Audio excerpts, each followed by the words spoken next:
Greetings. What I wanted to do is spend a few minutes discussing war. I certainly will not be able to present many of the theories, the historical aspects, or even focus on a specific war, but I would like to try to introduce two sociological concepts and see if they help us in understanding war. First of all, I find war to be very similar to another term, insanity. And I will proceed from there to look at some of the social conditions that may encourage war, and then try to think if we can use some of this knowledge to see if the process can be reversed. I would also highly recommend that you read some of the relevant sociological material in the original form.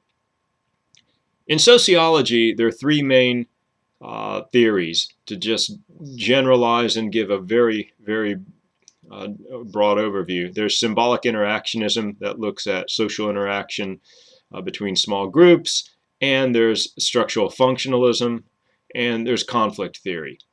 But really what I want to do is introduce three concepts. The first is anomie. Anomie basically is a concept that was developed by Émile Durkheim, a French sociologist, and anomie is a condition of normlessness where we're not sure what the rules are, where there's rapid social change, chaos, and dysfunction. The idea behind anomie is that when we don't have a clear grounding of the rules, we become lost, we become stressed, and we see increases in all kinds of social problems. So the main idea behind anomie is that there's not enough social control in society. In contrast, Karl Marx, the philosopher, also referred to as a sociologist, political scientist, etc., really came up with the idea of alienation. And this, again, basically we might say is misery. Alienation occurred, though, in contrast to anomie. Alienation occurred when there is too much social control, too much control in a society. And some might say, well, are these extremes on a continuum? Are they polar opposites? Or how do they work in concert? And I would first say we need to consider anomie and alienation and how these may manifest themselves in societies that enter into wars. We need to address not only each individual society, but the nature of the interaction between them. And that's where the third perspective, symbolic interactionism, comes into play.